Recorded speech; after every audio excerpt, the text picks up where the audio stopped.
Bonjour à tous, bienvenue sur M6. Donc, ce tuto pour répondre à la question qui m'est posée par Thomas Fun, donc qui débute depuis une semaine et qui a modélisé donc une voiture et qui se retrouve avec un modèle qui est beaucoup trop lourd et qui commence à poser des problèmes de réaction de sa machine. Alors, Thomas, bonjour, déjà bienvenue au club des dingos de la modélisation. Donc, je te remercie de préciser dans ton commentaire que tu apprends à une vitesse grand V avec les tutos en une semaine. Donc c'est bien le but, hein, que je fais en sorte que ça se passe comme ça. En utilisant les bons mots pour désigner les choses, ça aide aussi, voilà. Donc je vais donc répondre à ta question.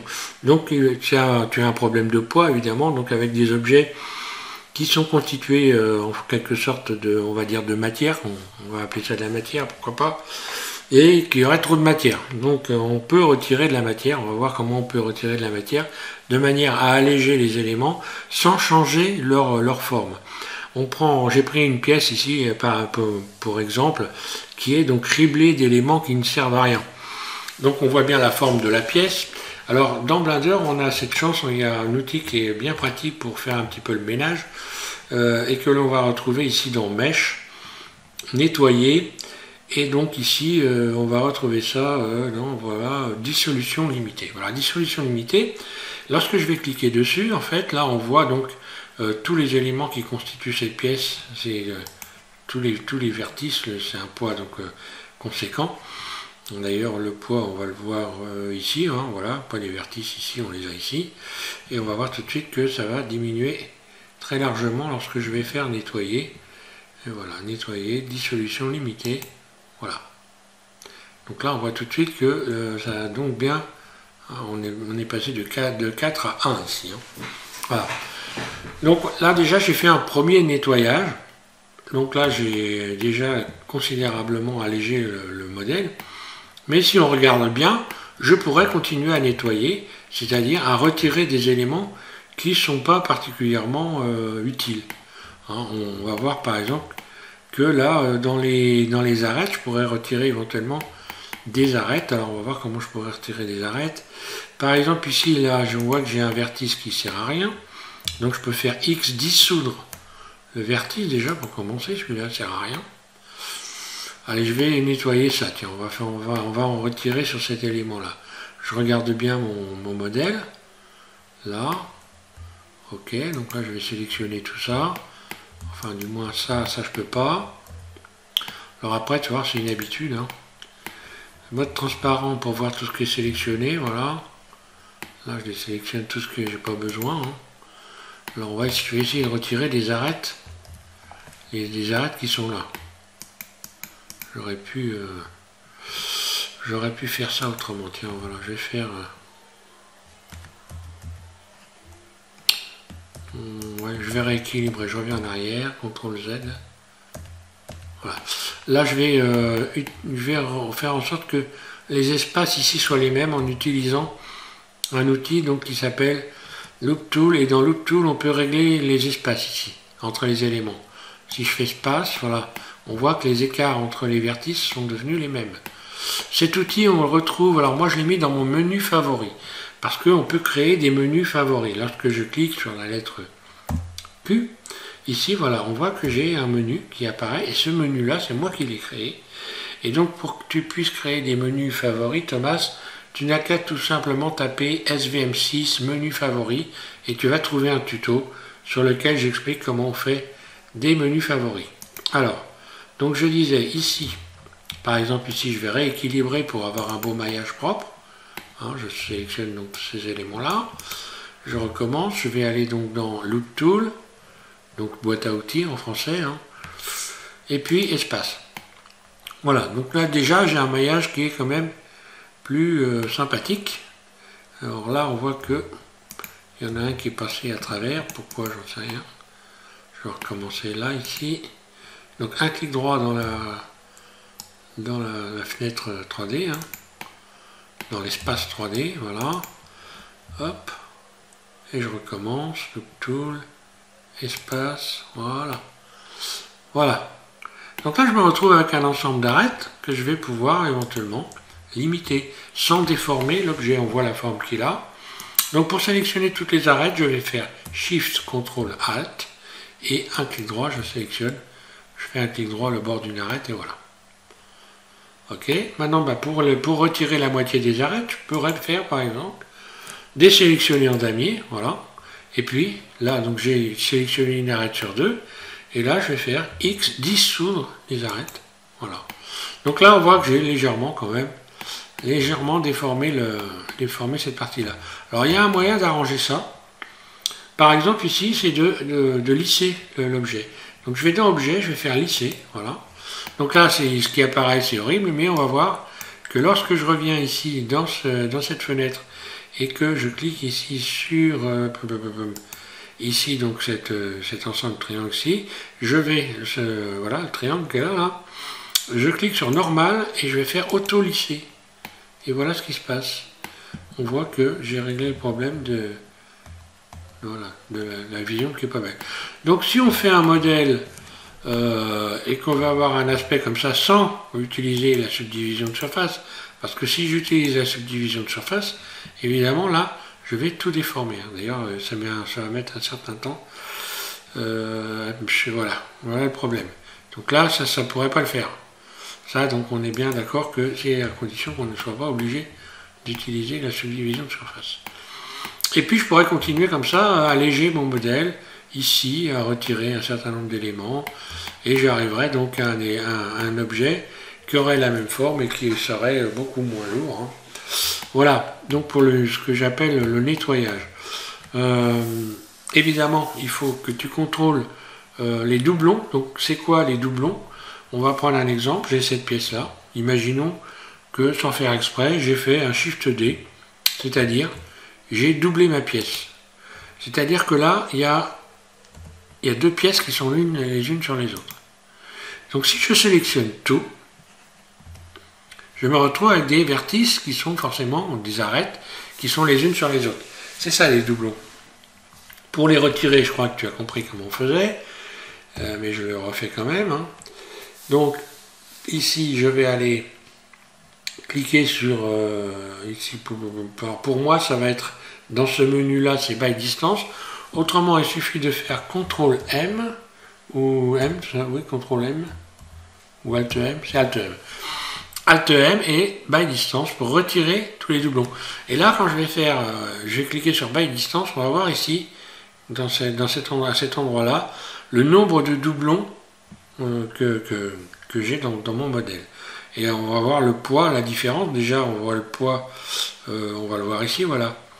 Donc là, on est à 1,9, etc. Hein, d'accord?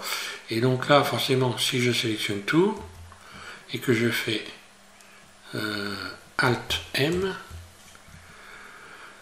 et by distance, voilà. Donc j'ai 982 doublons. Là. Voilà. Et là, après, ben voilà, je suis redescendu voilà, ici, je suis redescendu. J'étais à 1,9 là, on arrête, et là, je me retrouve à 4, voilà. Ok. Et donc, voilà, si je bouge les éléments, bon, je n'ai plus qu'un élément. Si je sélectionne tout et que je fais G, il n'y a qu'un élément qui bouge. Voilà. Donc voilà un moyen déjà de réduire le poids, de ne pas se retrouver. Alors ça dépend évidemment de ce qu'on veut obtenir du modèle, mais là c'est ce que je ferai. Alors maintenant on va parler des collections. Donc apparemment les collections, tu as bien trouvé le truc, mais je vais quand même reparler des collections pour limiter votre machine pour qu'elle évite de ramer. Hein. Il est bon de créer des collections, surtout des pièces qui sont très lourdes. Il faut faire en sorte de les découper de manière à créer des collections, ce qu'on appelait dans le temps avec les anciennes versions de Blender des calques. Donc là, on va créer des collections maintenant, ça s'appelle des collections. C'est nouveau, ça vient de sortir. Donc, mais bon.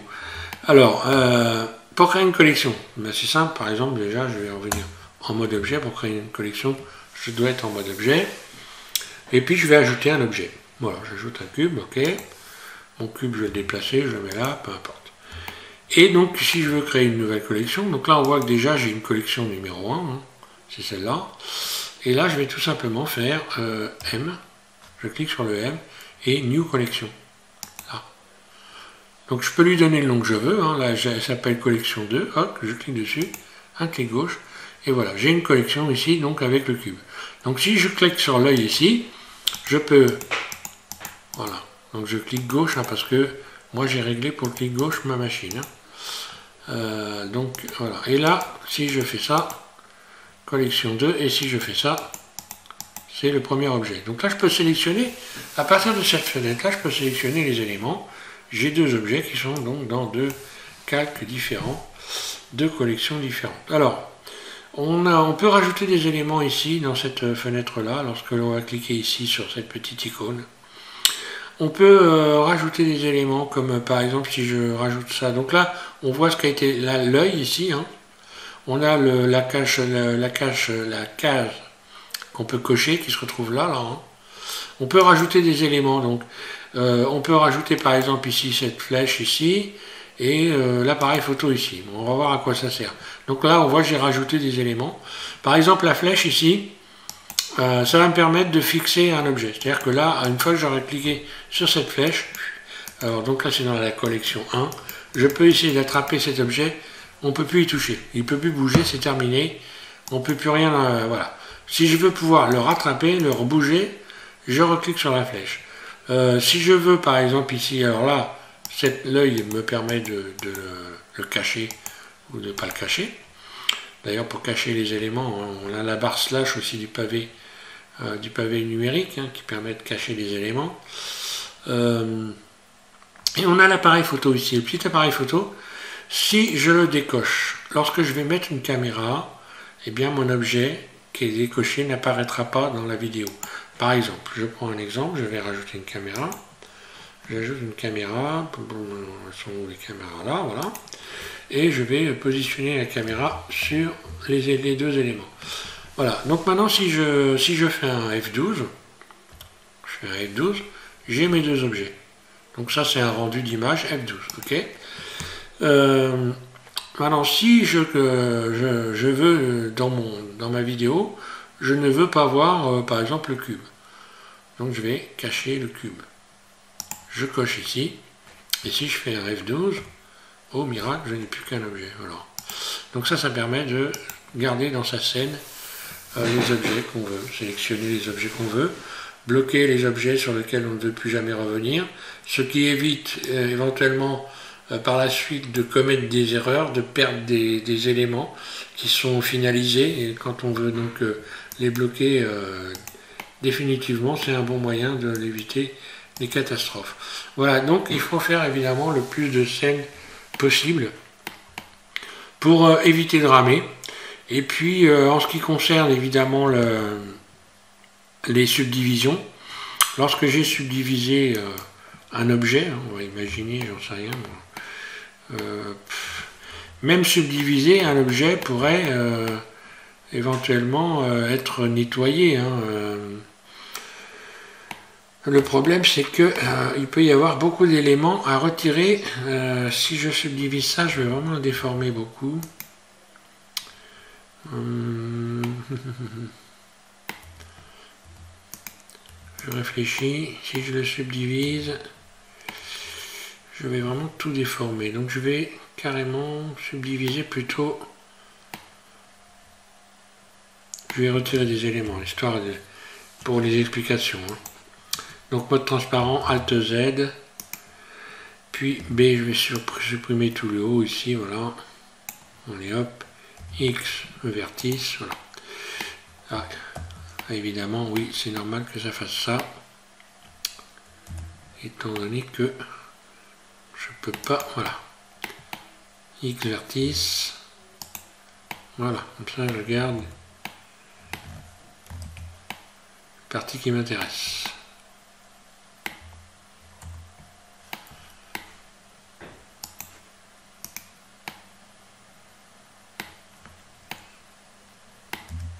X face, voilà, je vais refermer ça derrière, voilà,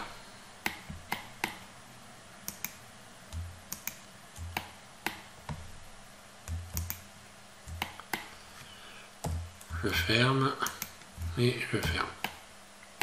Là. Donc imaginons que ben voilà que j'ai subdivisé, malheureusement j'ai subdivisé mes objets ici, subdivision de surface, donc là je vais être obligé de retendre les surfaces, puisque voilà ce qui se passe. Hein. Donc si je veux retrouver mes objets corrects, eh bien je suis obligé de rajouter des rayons pour retendre les éléments.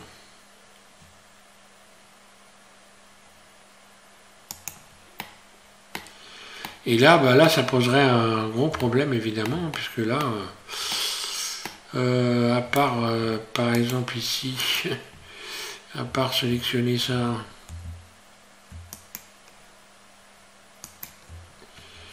et modifier la pièce en faisant extrude,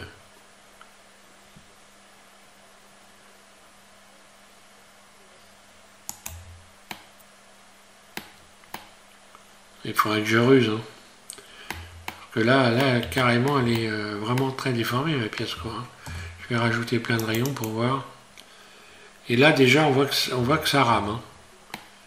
Là, ça rame déjà beaucoup.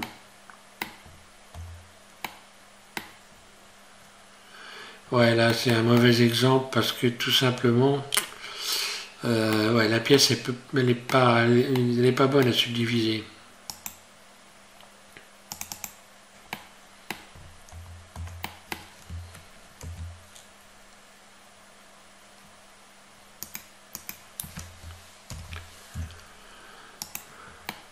Je vais garder que ça.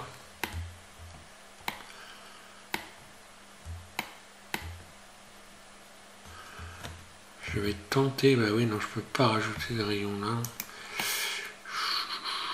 Ouais, bon, bah ça va être un mauvais exemple. Désolé, mais c'est un mauvais exemple parce que là, en fait, je peux pas la subdiviser. Étant donné qu'il y a un déséquilibre dans les faces, ici, j'ai des faces qui n'ont pas le bon nombre de vertices. Hein. Il faudrait que je refasse tout complètement, donc bon, ça va pas être le bon exemple. Qu'est-ce que je pourrais faire pour expliquer ça correctement? Ah si, à la limite, je sais pas pourquoi je me casse les pieds, j'ai juste qu'à faire ça avec le cube. Donc voilà, j'ai emmené mon cube, je vais y rajouter un tas de rayons, là, voilà. Ok. Et on va imaginer que c'est une pièce et que je l'ai subdivisée, voilà. Je me casse la tête pour rien. Voilà, je l'ai subdivisé 2 ou 3 fois. Donc là, ok. Voilà, je retends donc les surfaces pour avoir les angles comme il faut. Là. Donc là, grosso modo, évidemment, cette subdivision ne servirait pas à grand chose. Hein. Mais on va imaginer que j'ai subdivisé ça et je vais appliquer. Je retourne en mode edit et voilà. Et là, je me retrouve évidemment avec un tas d'éléments qui servent strictement à rien. Hein. Donc je pourrais par exemple tout retirer tout ça. Voilà.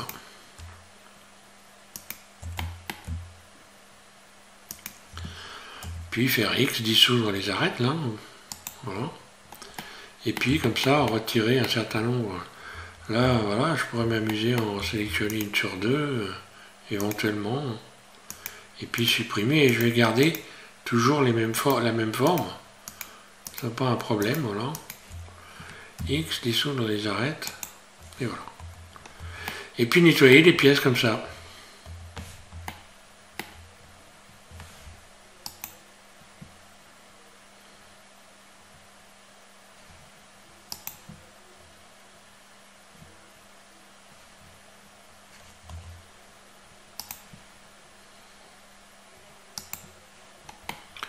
Lisser.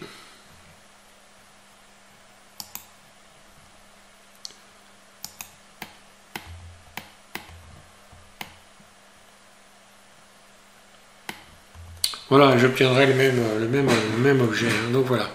En fait, c'est ça, faire du nettoyage, retirer ce qui sert à rien. Donc forcément, dans des lignes droites comme ça, ben voilà, ça sert strictement à rien. Voilà, hop, X, dissoudre les arêtes. Ça aussi, X, et ainsi de suite. Tant que ça ne déforme pas ma pièce. Et là, forcément, je ferai beaucoup de nettoyage également dans l'autre sens.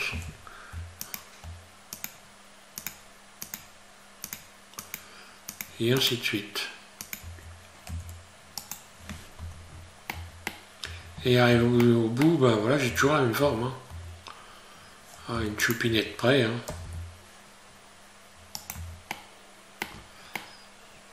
Voilà. Voilà donc Thomas pour les explications. Donc, eh ben, écoute, hein, voilà, si tu as des questions, n'hésite pas. Donc en règle générale, donc c'est gentil, tu me précises que tu t'es abonné à la chaîne. Bon, je précise aussi que c'était pas la peine forcément de t'abonner à la chaîne. Hein. Abonné ou pas abonné, de toute façon je réponds aux questions. Hein. Moi, alors, je sais bien d'être abonné, hein, parce que ça peut te servir, tu vas pouvoir suivre éventuellement les tutos que je fais au fur et à mesure. Ça va te permettre de recevoir donc comment les notifications hein, qui précisent que je fais un tuto, je fais un nouveau tuto, donc ça peut te permettre de suivre éventuellement.